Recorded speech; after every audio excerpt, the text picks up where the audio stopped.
Good evening. My name is General Merrill A. McPeak, Tony McPeak.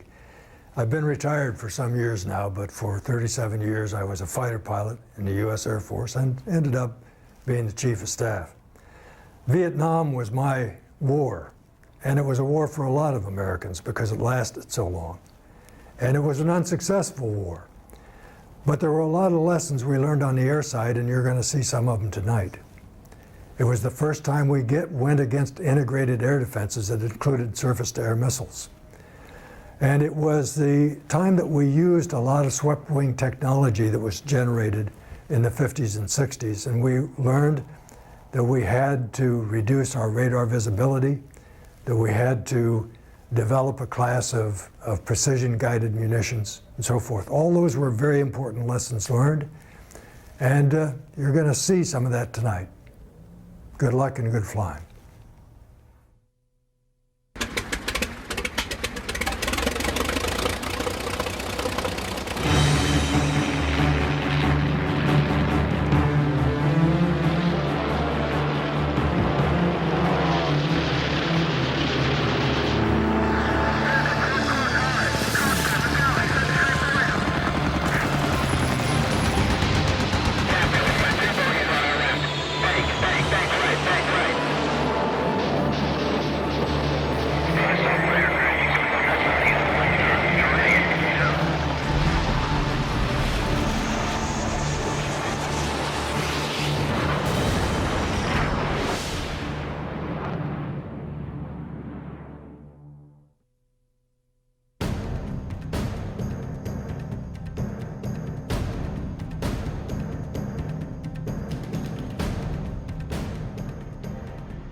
The air war in Vietnam was unlike any other.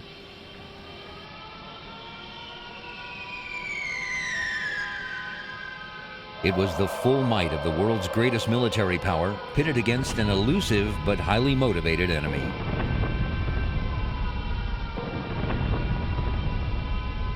From an air combat perspective, the Vietnam War provided the superpowers, the U.S. and the USSR, with the opportunity to put their best technology and weapon systems into the sky to fight it out.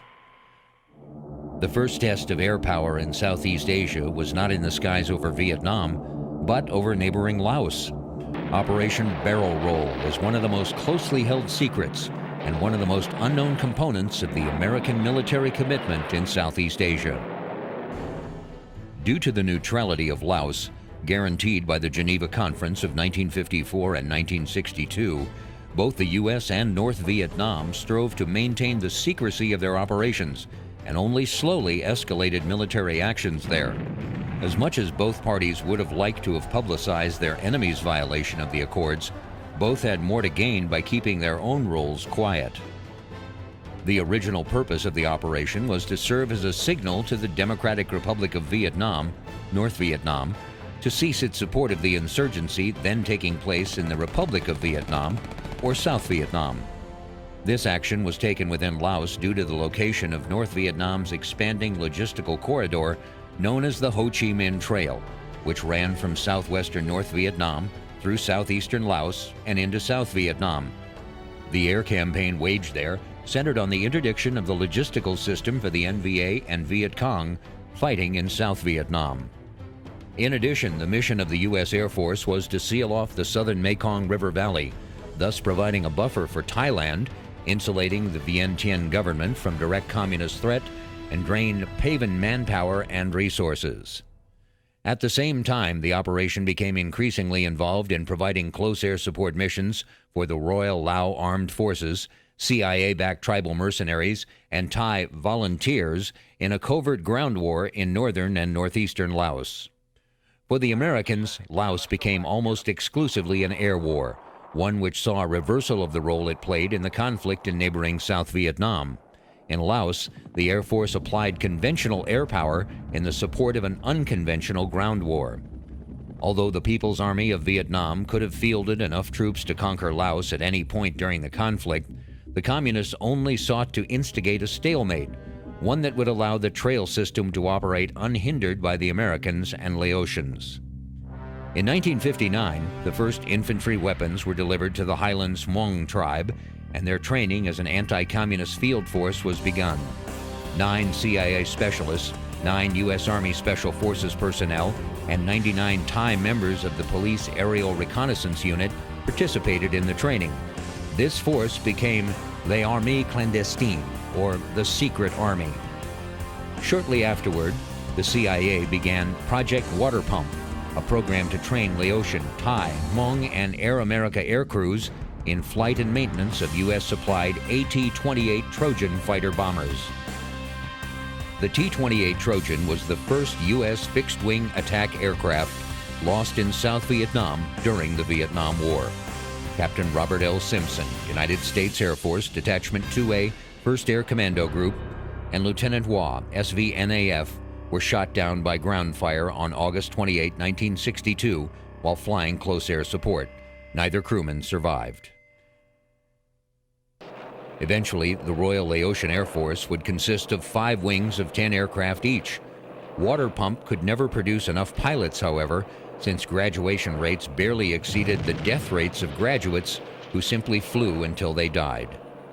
The aircraft utilized to support the covert war were an odd assortment of vintage propeller-driven fighter bombers and high-performance jet aircraft like the F-100D Super Sabre. Well, the F-100 was a sort of big F-86. The lessons that we had learned in Korea about the MiG being able to fly higher and faster, we tried to correct with the F-100 by taking an F-86, in some ways you can think about it this way, and putting an afterburner in the back of it. So an afterburner is a way of dumping fuel in the engine exhaust and getting it to reignite, and it will add typically something like 50% to the thrust. So the thrust of the engine, the J57 engine in the F-100 was about 10,000 pounds. And then you added another 5,000 pounds of thrust when you dumped fuel into the exhaust. And with that extra fuel, it was supersonic in level flight, okay, a first for an operational aircraft. The F-86 could get supersonic just barely in a dive, but the F-100, you could actually fly supersonic straight and level.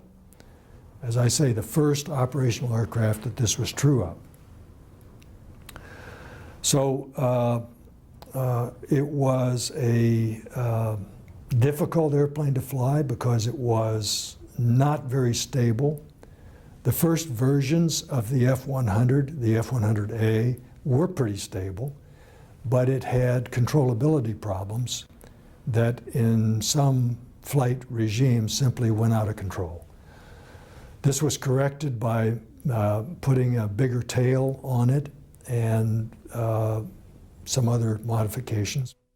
Though it had always had an accident rate higher than other types of jets during this time period, the Super Sabre had plenty of fans among pilots who flew it. The planes were responsive to the pilot's every touch. Its airframe was robust, and it had reliable onboard systems. In addition to the AT-28 Trojans, the propeller-driven, rugged, and reliable Douglas A-1 Sky Raiders pounded the communist forces and supply routes. These aircraft came into their own in Southeast Asia, where their heavy ordnance loads, long loiter times, and high maneuverability at low altitudes made them more effective than the fast movers of the more modern jet air force. This hodgepodge of an air force, with its peculiar mix of aircraft and air crews, flew for 8 years in the crowded skies over Laos. We stopped a lot of traffic, and in their post-war history, the North is candid about the disruption we caused. But we didn't stop at all. Enough got through to, more than enough, got through to support the forces they had in South Vietnam. We extracted a very, very big price for it, but we never stopped the traffic. And it's something I really regret to this day, because I was a squadron commander there of the Misty Squadron for a period, It was my job to stop those trucks coming down that road, and I never did it. The American so-called civilian pilots program was phased out in 1966, and Detachment 6 was absorbed by the 606th Air Commando Squadron in the same year. The air program did, however, create the world's only guerrilla army with air superiority.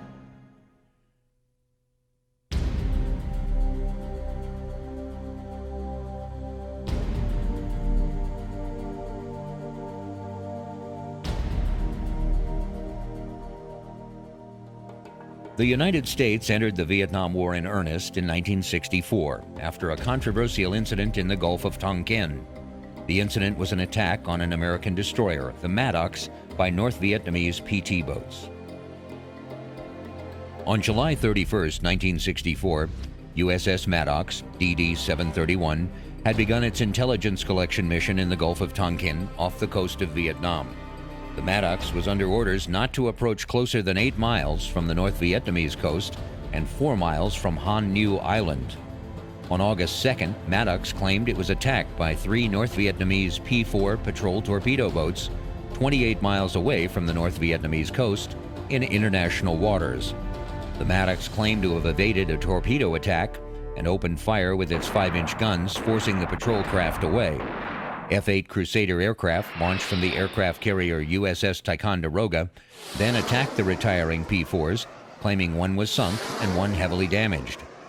On August 4th, the Maddox and the C. Turner Joy were ordered to conduct another patrol off the North Vietnamese coast in order to show the flag after the first incident. During an evening and early morning of rough weather and heavy seas, the destroyers received radar, sonar, and radio signals that they believed indicated another attack by the North Vietnamese Navy. For some 2 hours, the ships fired on radar targets and maneuvered vigorously amid electronic and visual reports of enemies. Squadron Commander James Stockdale was one of the U.S. pilots flying overhead during the second alleged attack. Stockdale had the best seat in the house to watch the events that transpired that night. It only took me about 20 minutes to get to the Turner Joy and the Maddox, which were heading south.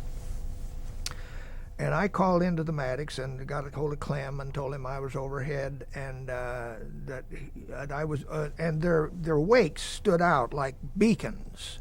It was their running lights were out, and I called Wes McDonald, who was following me with 2 A4s. And I said, Wes, I'm over the Maddox, and the weather's bad out here, but we can work it. I'm gonna stay below 1,000 feet, and I'm gonna turn off my lights. And I did that because I didn't want those destroyers to get confused, because they could not control me if I was to do what I had to do that night, which was to get down on the water and go out and search. I could dodge bullets. So I wanted them to be in the dark. I talked to them on the radio, but I didn't want them to get talking about what I was up to. In the darkness, all hell had broken loose. About 35 after 9, when the Maddox and Joy opened up with their guns.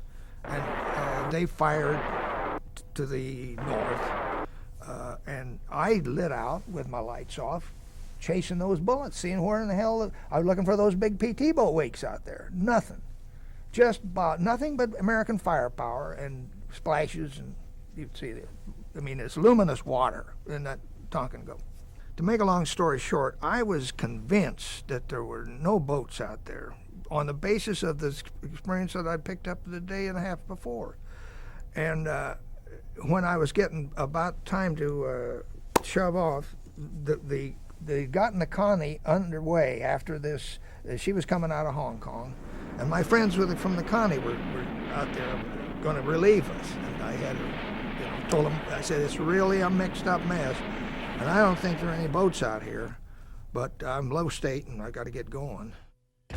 Even with all the evidence to the contrary, the alleged attacks provoked the U.S. Congress into giving President Johnson the authority to commit U.S. armed forces to the defenses of South Vietnam.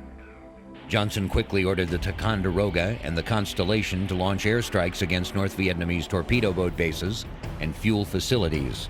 Stockdale received his orders directly from the captain of the Ticonderoga.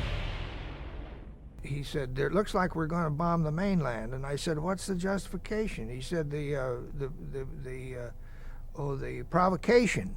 "What provocation?" "Last night, against the Maddox and Joy." I thought, boy, I didn't say anything. I thought, boy, you're sitting right here. You'll never forget this minute, because here we've got a Washington that's completely out of control, going off half-cocked, and you're going to take the lead. I learned it quick enough on the phone from the captain that he wanted me to lead the number one target, the number one priority, which was to take out the fuel storage tanks, 14 high cylindrical tanks at Vinh, which was a city of about 65,000 people there, and these tanks were right beside it.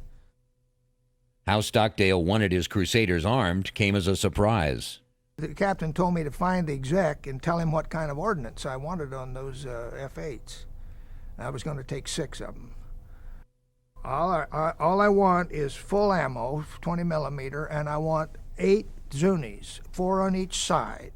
He said, "Aren't you going to take any air-to-air weapons? You're liable to be MiGs there." I'd say, "There will be no MiGs there today. I know that for a fact." I never went ahead and told him. I thought I might.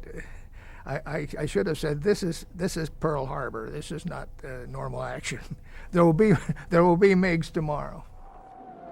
The air war against North Vietnam had begun, and by September of the following year, James Bond Stockdale would be shot down on a mission over North Vietnam. For the next 7 years, he was held in solitary confinement in Hanoi's notorious Hoa Lo prison.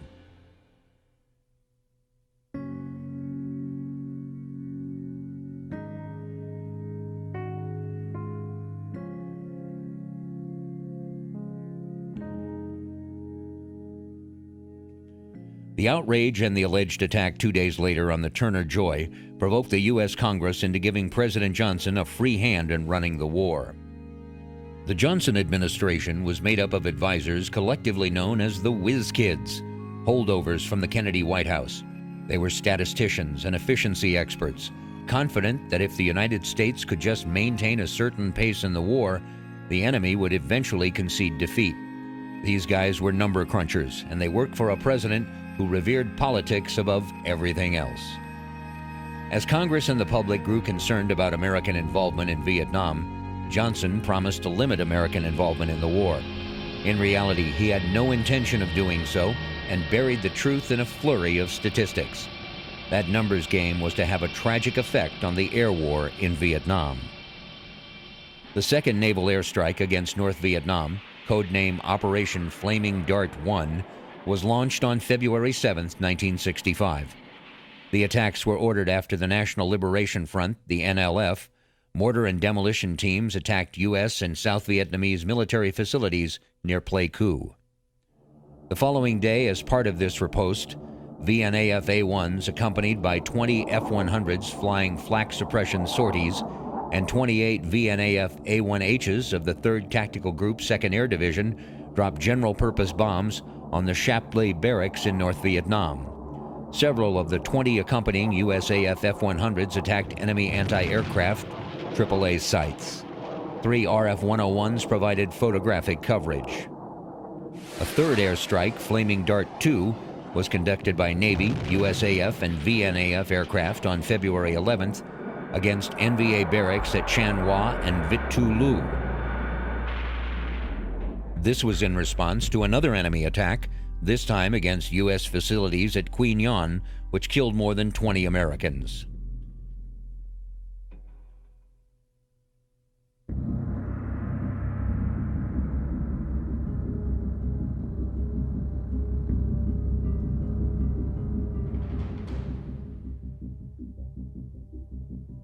A 19-day pause followed the second Flaming Dart strikes. When air attacks against the North resumed on March 2, 1965, they carried the appellation Rolling Thunder. On that date, 15 North American F-25 Republic F-105Ds and 20 Martin B-57s, accompanied by KC-135 refueling tankers and other supporting aircraft, hit an NVA ammunition depot at Zombong, about 35 miles above the DMZ, causing heavy damage.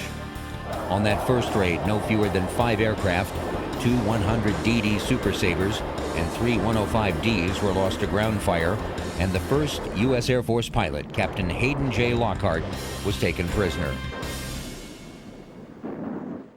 Rolling Thunder presented the U.S. military with the opportunity to test a number of new or unproven technologies.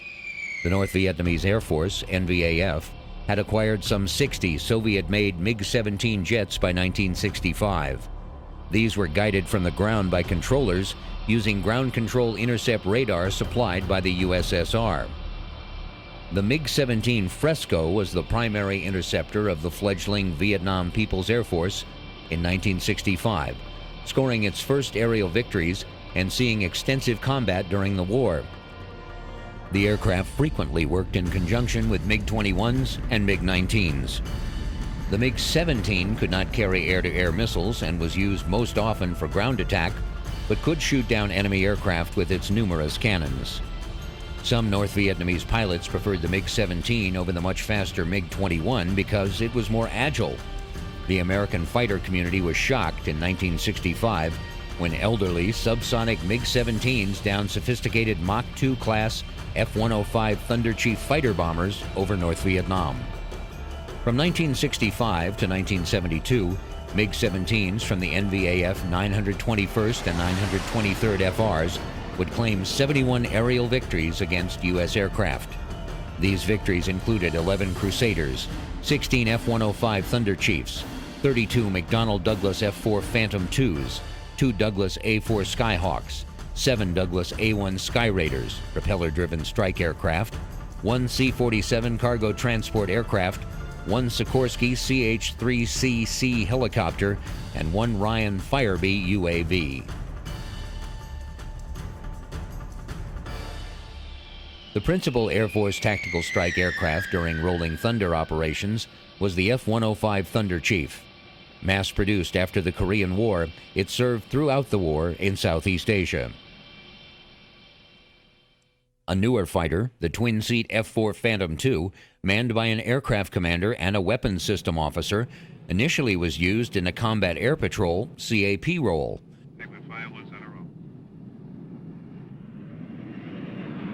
Committed to battle gradually, it flew its first strike mission at the end of May 1965 and its first armed reconnaissance mission in August.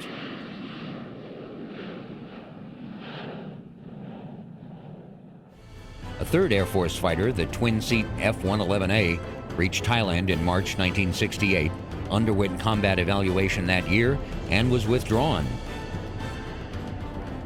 Subsequently, in the later stages of the war, this sophisticated night and all-weather aircraft returned to Southeast Asia and flew regular combat missions. A number of older, lower performance and more vulnerable aircraft were used briefly or sparingly over the north. The F-100 Super Sabre and the F-104 Starfighter saw action chiefly in a support role above the DMZ. Some starfighters flew strike missions, and the B-57 Canberra light bomber was employed largely in night operations.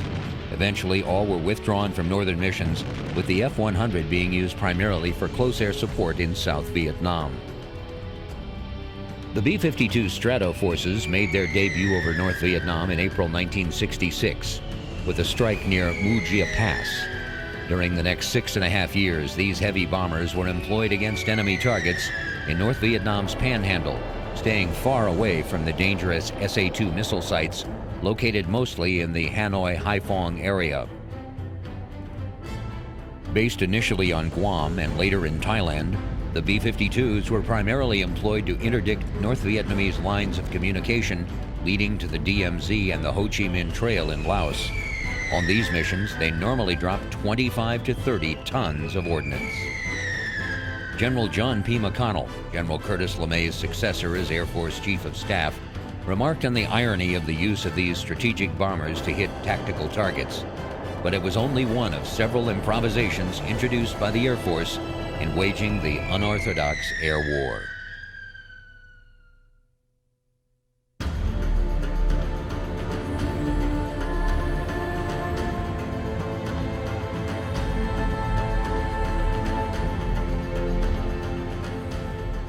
From the beginning, critics of the sustained campaign against North Vietnam targets would argue that Rolling Thunder did not really roll and was not particularly thunderous.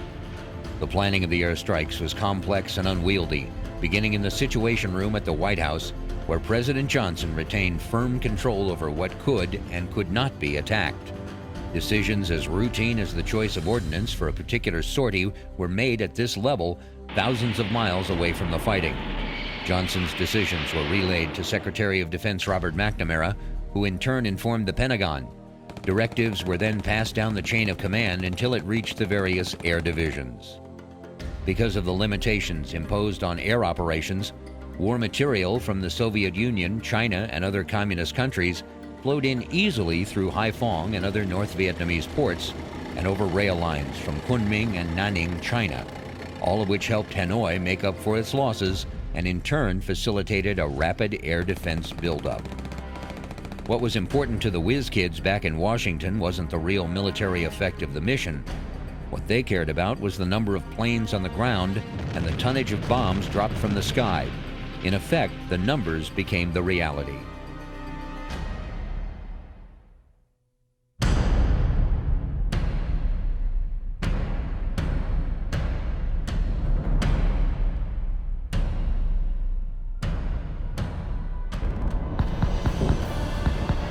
During 1965, North Vietnam's AAA inventory expanded from an estimated 1,000 guns to 2,000 pieces and about 400 anti-aircraft sites by year's end. These consisted primarily of 37 and 57 millimeter guns, but included a few 85 millimeter and 100 millimeter weapons as well. Smaller but deadly automatic weapons, which inflicted much of the losses and damage to U.S. aircraft, also proliferated. The night flights were the worst because that's when the tracers really jump out. During the day, you can't really see the tracers that well. But at nighttime, when they started coming up, it was like a Christmas party. The United States, we had red tracers, and the Russians, they had they were using Russian and Chinese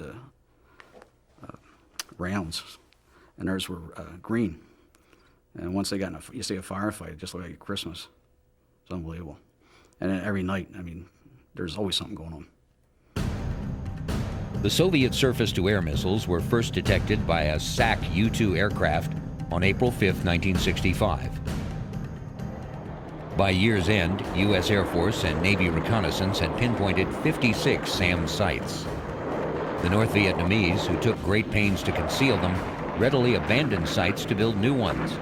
By building a large number of sites, some of them equipped with dummy missiles to deceive Air Force crews, they were able to use a launch and move tactic. They employed a similar tactic with their AAA guns, as Commander James Stockdale learned to his misfortune on his last mission of the war. We were assigned the Than Hoa Bridge strike the last day of our at sea period. We were going to Hong Kong the next day. Stockdale was not scheduled to fly that day, but at the last minute decided that he would fly his A-4E Skyhawk along with the strike group. I let the Marines take their own airplanes. They were going to take all the F-8s. I just wanted myself to be there as a kind of in case. And we had about 27 planes going with us that day, I think. Even before reaching the North Vietnam shoreline, the mission was in trouble. We were just reaching the beach when we had sent ahead a weather plane, and he said, it's 0-0 at the bridge. By that he meant that the visibility was 0 at sea level. It was an impossible target to hit under the conditions that we had in the weather. With the attack on the bridge aborted, Stockdale had to find a place to release his bombs before heading back to the carrier and shore leave in Hong Kong. I hadn't assigned myself as a wingman, but we had the executive, 163 was right there with me. He said, I'll go with you. And we went up to, this was all downhill. All we had to do was go up and get rid of our bombs. And these were smaller bombs on the A4s. I had found an area up to the north where I had almost always brought my excess bombs back and dropped them into a rail yard where boxcars were parked. I figured they did some good. I'd been up there the day before. Unlike the day before, the North Vietnamese had a surprise waiting for the Navy flyers. When we rolled in at low level, we were going to use this, what they call the snake eye delivery technique, which is low altitude, flat to the ground. I had just pickled off the bombs when I heard this boom, boom, boom over to the right, and it's a loud engine in that airplane, but I was close enough to this thing to see a wheeled vehicle on which was mounted a 57 millimeter gun. They weren't there yesterday, but here they were. And I had a plane on fire, and I was out of that plane in the ejection seat, and we were treetop level. We were pretty low, so I had a very short ride to the ground. Free from the burning plane, Stockdale's real troubles were about to begin. I could see the bullets ripping my parachute. I landed, I hooked a tree, but that didn't last long. I was finally on the ground with on my own feet when the mob, which was thundering down the street, it's like every little town in Illinois, every little town in the world, they've got a bunch of teenage or early 20s goons who are, they're going to defend the honor of the city, and this was and boy, they hit me like a pack of, like a quarterback sack, and then I had about a minute of being twisted and bent and kicked, but I wasn't really conscious of what was happening, except that I was being bashed heavily, and then a guy with a pith helmet, I saw his helmet later, he blew a whistle, and that ended that phase, and this guy, civilian with a pith helmet, took charge. A truck soon appeared and took the Navy commander to what would be his home for the next 7 years. I arrived in prison in a stretcher that had been put in the back of an old truck that I finally was put in to get up to Hanoi. In recognition of his heroic resistance to the North Vietnamese and his willingness to sacrifice his life rather than capitulate to their continued demands, in 1976, then Rear Admiral James B. Stockdale was awarded the Medal of Honor. In addition to the anti-aircraft and missile fire, another key element of Hanoi's air defenses was the North Vietnamese Air Force, which was equipped with 50 to 60 MiG-15s and MiG-17s, plus a few IL-28 bombers. Although the MiGs began challenging U.S. strike aircraft at an early date, they did not become a serious threat until 1966-67. The MiG-17s were not as fast as their American opponents, but the MiG was very agile, and they were to cause the Americans considerable problems in air combat. F-105s could protect themselves to some extent and score victories over MiG fighters with both Sidewinder missiles and the internal 20-millimeter gun, but losses began to mount. The arrival in Southeast Asia of the McDonnell F-4 Phantom heralded a new era as the great range, load, and speed of the aircraft enabled more targets to be attacked. At first, the F-4s were only used in the bombing role, with much of the same tactics as employed by the F-105s. We would probably come in around 3,000 feet or stay down low. Our bombing pattern was we rolled in, we're going 540 knots, and that's the speed that you're supposed to drop your bombs at. And we're at 6,000 feet, and you roll in, you dive bomb at a 30-degree angle, and you dive down to 3,000 feet, and you release your bombs at 3,000 feet, and you pull out at 1,500 feet, because when the bomb hits the ground, it hits the ground probably about the same time you hit 1,500 feet.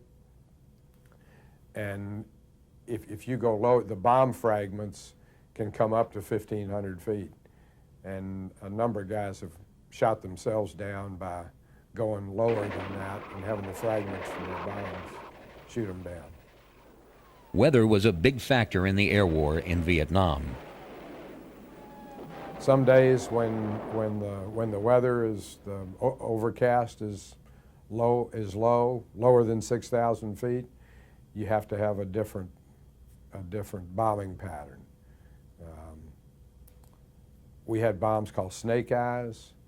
They're big iron bombs, 500-pound bomb. It had fins on the back of it like an umbrella, that when it dropped away from the airplane, a wire pulled a pin out of these veins that opened up like an umbrella, so that it retarded the speed with which the bombs dropped, so that you could, if you were dropping at 500 feet or 1,000 feet, you could get out of the way before the bomb hit the ground. The low-level attacks were effective in taking out the target, but increasingly effective communist anti-aircraft defenses and attacks by cannon-firing MiG fighters required a change. A favorite MiG tactic was to pop up suddenly and try to force the heavily laden F-105s to jettison their bombs before reaching their targets. The F-4 switched from being the hunted to being the hunter. The 8th Tactical Fighter Wing, known as the Wolfpack, under the command of combat veteran Colonel Robin Olds, laid a trap for the MiGs. Nearly 100 fighters followed exactly the same pattern as that regularly used by the bombing F-105s and F-4s, but these aircraft carried only air-to-aircraft missiles. The MiGs, under the control of excellent ground radar, soon intercepted the force. Sidewinder-equipped Phantoms flew at low altitudes to enable their pilots to spot the MiGs earlier, and then used their higher acceleration and speed in hit-and-run tactics. They avoided turning fights because the MiGs had great maneuverability. In the ensuing battle, 7 MiGs were destroyed without loss to the Americans. Olds bagged 2. Following this action, which was to remain one of the largest fights of the war, the North Vietnamese were considerably more cautious with their interceptions. The EC-121s helped materially by alerting the F-4s to the presence of the enemy aircraft. During 1966, U.S. fighters shot down 23 MiGs, 17 of them credited to Air Force crews, as against a loss of 9 aircraft, 5 of them Air Force. At the same time as the MiGs were being tamed, the SAMs became an ever-increasing problem, as supplies of the Soviet SA-2 guideline established themselves around targets in the north. On July 23, 1965, after several months of U.S. Air Force operations against North Vietnamese targets, the first F-4C was downed by an SA-2 missile. 4 days later, with Washington's approval, Air Force Thunderbirds mounted the first strike of the war against the SAMs. In August, a Navy aircraft was downed by a SAM, which led to a series of special U.S. Iron Hand missions aimed at North Vietnam's rapidly expanding SA-2 sites. By mid-1965, the SA-2s were credited with shooting down most of approximately 50 Air Force and Navy aircraft lost over North Vietnam. To combat the SAMs, the U.S. Air Force deployed Wild Weasel F-100s and F-105s. These carried extra electronics and Shrike anti-radiation missiles, ARMs, which homed in on the radar emissions of the Song guidance system of the SA-2. Under the codename Iron Hand, the Wild Weasels and their naval equivalents streaked in ahead of the main attacking force to try to surprise the SAM forces before the main strike arrived. The sum of the enemy's array of AAA guns, automatic weapons, SAMs, and the MiG force, backed up by an expanding defense radar complex, enabled Hanoi to build one of the most formidable air defense systems ever devised.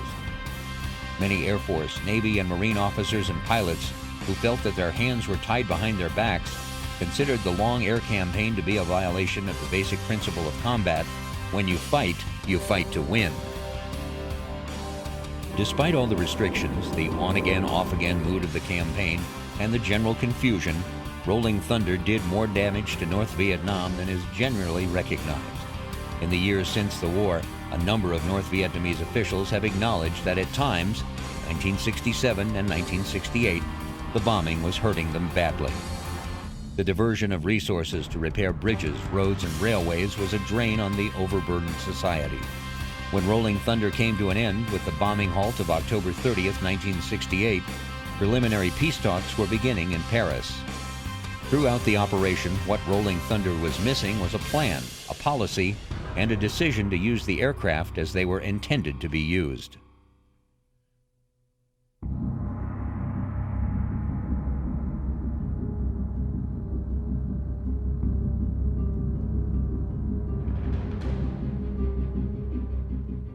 Naval aviation was under the command of the 7th Fleet's Attack Carrier Striking Force, or Task Force 77. TF-77 launched its raids from a position known as Yankee Station, located at the mouth of the Gulf of Tonkin, less than 200 miles from Hanoi and Haiphong.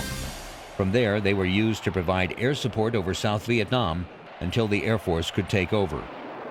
Between 1965 and 1973, the Navy consistently had 4 or 5 carriers deployed for operations in Southeast Asia. Attack carriers fell loosely into 2 categories: the large deck carriers and small deck carriers. The strike power of each carrier air wing was invested in a mix of fighter and attack squadrons. Early in the war, small deck carriers usually operated 2 squadrons equipped with Douglas A-1 Sky Raiders. Large deck wings included 2 F-4 Phantom II fighter squadrons and 4 A-4 attack squadrons, as well as heavy attack aircraft like the Douglas A-3 Sky Warrior and the North American A-5 Vigilante. These last 2 types were soon converted to support or reconnaissance roles. Gradually, the A-1, A-4, and F-8 squadrons were phased out of service aboard their larger carriers, such as Constellation, Forrestal, Kitty Hawk, and Midway. They were replaced by newer, vastly more capable types, like the Grumman A-6 Intruder, Grumman E-2 Hawkeye, and Vought A-7 Corsair II. All of these aircraft were flown on strikes against the North with Sky Raiders, Skyhawks, Intruders, and Corsairs, providing combat air patrols known as MiG-Caps. Initial success against the North Vietnamese MiGs was elusive, but once the Navy instituted a realistic air combat training scheme, the Top Gun School, the number of combat kills rose dramatically. In 1972, the team of Randy Cunningham and Willie Driscoll, flying from the Constellation, became the first aces of the war. However, the gun-armed A-4 and A-7 also made occasional MiG kills. On one occasion, 2 elderly A-1s downed a MiG-17 between them. Perhaps the greatest addition to the air wings was the A-6 Intruder, which at the time had the most advanced weapons delivery and navigation system in the world. It was able to deliver low-level first-pass strikes with extraordinary accuracy in weather that often grounded other aircraft.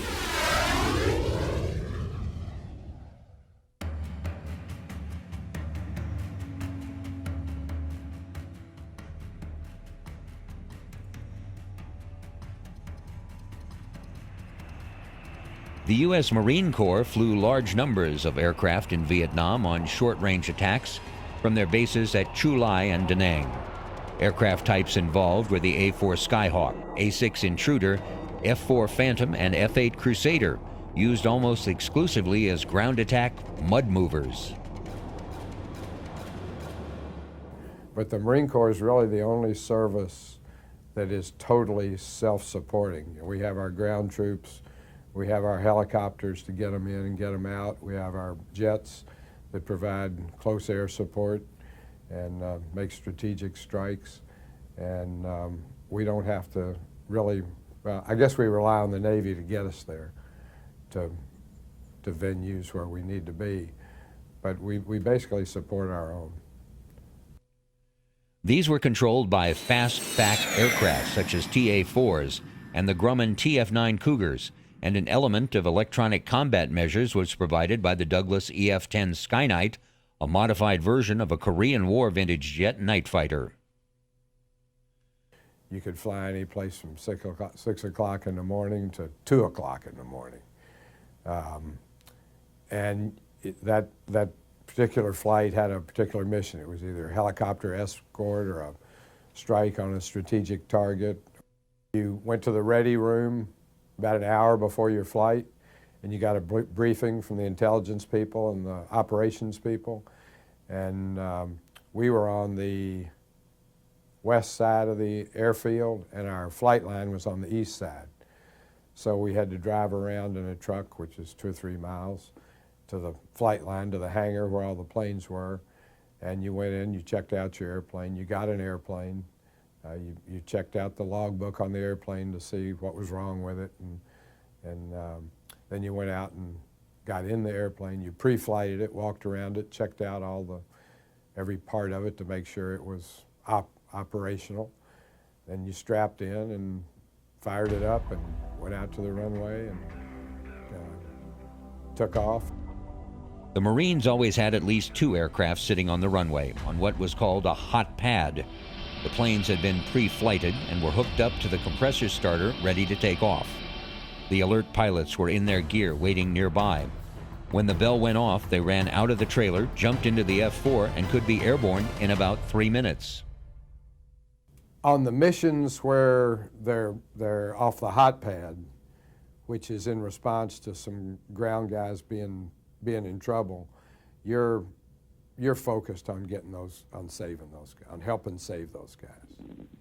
I mean, they're doing the hard work.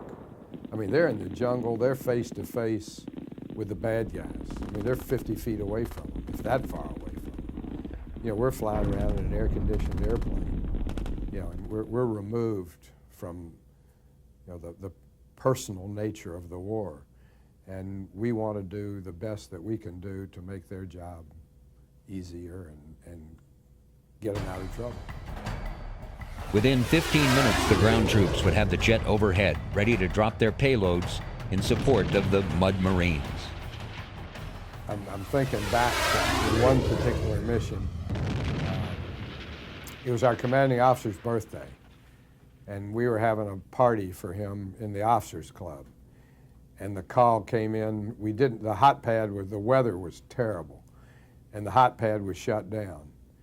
And the call came in as we need 2 planes to go up to the DMZ, that a Marine patrol has been ambushed, and a helicopter's gone in to get them out, get the wounded out, and it's been shot down, and another helicopter's gone in to get that one out, and it's been shot down.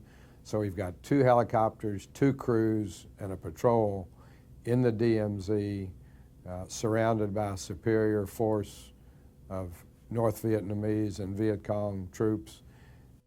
The mission was so dangerous, the wing commander called for volunteers to provide close air support. And they called for volunteers, so myself and a buddy volunteered to go up there. And we went to the other side. We got in the planes as quick as we could. And we got up there, and it was a mess. It was thunderstorms, and it was in the mountains, and you couldn't see. You could only see the mountains when the lightning flashed. There was a C-130, I think, flying around, trying to direct us to where the helicopters were. But you could only see little glimpses of them on the ground through the cloud. Northcutt and his wingmen circled the battlefield, hoping to distinguish friend from foe. As they lingered over their target, they began to receive enemy fire.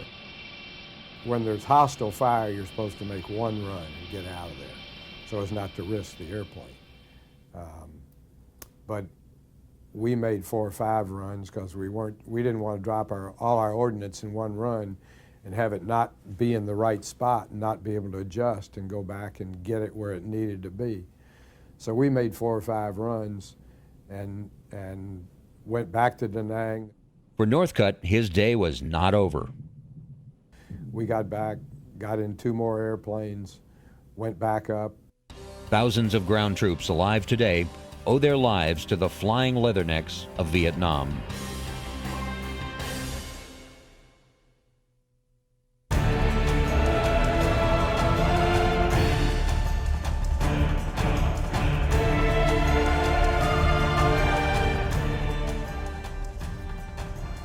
On March 3, 1968, President Lyndon Johnson ordered a halt to the bombing of North Vietnam, north of the 20th parallel.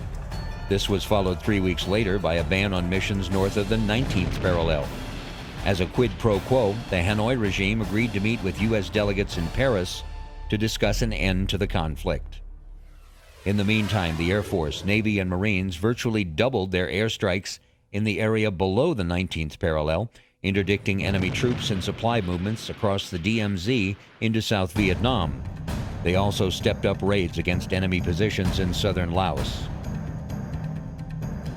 In Paris, after many meetings and months of deadlock between the two sides on how to bring the war to an end, American and North Vietnamese representatives agreed on a certain essential understanding, enabling President Johnson on October 31, 1968, to end all air, naval, and artillery bombardment of North Vietnam as of 0800 hours Washington time, November 1, 1968.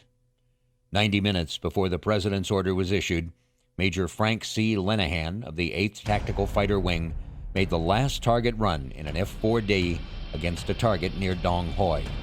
Thus, 3 years and 9 months after it began, Rolling Thunder operations came to an end. The U.S. aircraft had flown approximately 304,000 tactical and 2,380 B-52 sorties and dropped 643,000 tons of bombs on North Vietnam's war-making industry, transportation networks, and air defense complex.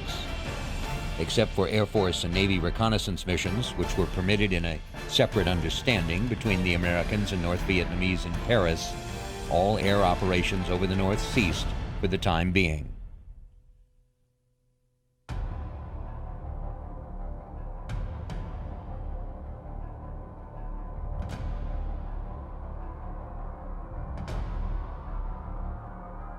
A false calm had fallen over North Vietnam. While politicians wrangled in Paris, U.S. prisoners in Hanoi heard no friendly warplanes overhead for more than 3 years. But in 1972, talk gave way to action, speeches to a new air campaign. From the land bases and the carrier decks, the jets flew north again. In the spring of 1972, the Communists unleashed a full-scale offensive against South Vietnam. As part of President Richard Nixon's plan to wind down the war, most American ground troops had been withdrawn from the combat zone, so it was up to air power to support the South Vietnamese in their fight for survival. But Allied air power had fallen dramatically from the peak years of 1968 and 69. At the beginning of April, the B-52 force was put on standby for a massive operation to stem the NVA offensive. On April 6th, the first break in the weather allowed fighter bombers to go into action, initially against the NVA in the south. For the first time, the North Vietnamese deployed the deadly SA-2 missile in the south. By April 9th, air power started to take its toll. In one instance, 2 cells of 3 B-52s destroyed an entire NVA tank battalion. In all, 285 tanks were destroyed in the 4.5 months of the communist assault. B-52 operations against the southern portion of North Vietnam began on April 9th. Over the next week, operations included most major target complexes from Thanh Hoa south. By April 16th, the areas immediately surrounding Hanoi and Haiphong had been added to the B-52 target list. By the beginning of May, there were 6 carriers online at Yankee Station. On May 8th, they received the news that President Nixon had authorized the mining of Haiphong, Cam Pha, and the Red River Delta. The United States, too late in the war, was finally getting serious about hitting the North Vietnamese supply line where it hurt. Having started bombing the North after a pause of 4 years, President Nixon expanded the air operation, now called Linebacker. By mid-May, missions in the southern route succeeded in knocking out the pumping facilities for the Ho Chi Minh Trail, which supported the trucks and tanks of the NVA in the south. Aircraft taking part in Linebacker were equipped with new weapons which had not been available during Rolling Thunder. Precision-guided weapons were used in large numbers for the first time. In the 11-day war, there was only one night of clear weather good enough for visual bombing, but the B-52s still came. In all, 15 B-52s were lost, from a total of 729 sorties. By the end of the period, tactics had been refined to the point where 113 B-52s were all over the target area within the space of 15 minutes and suffered no losses. The B-52 raids were immensely destructive. The bombers were credited with destroying a quarter of Vietnam's petroleum reserve and 80% of the country's electricity generating capacity. The attacks smashed armament factories, military barracks, railways, roads, bridges, and communications centers. Vietnam's entire stock of surface-to-air missiles had been fired off, and since Haiphong and other harbors had been closed by mines, there was no resupply. Hanoi's war-making capability was at an end, smashed by U.S. air power. I think the main impact of the Christmas bombing was on the morale of our POWs, who heard a lot of it and cheered from inside the prisons where they were held in the North. I'm not sure that it had the effect that the Nixon administration claimed that it did, of impelling the North to arrive at a satisfactory armistice arrangement.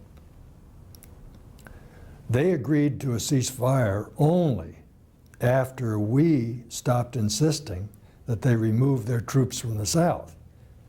The offensive brought the North Vietnamese back to the peace talks, ready to make a deal. Linebacker 2 allowed America to withdraw from Vietnam, but for the South it was a temporary reprieve. Without American air power, Saigon was doomed to fall.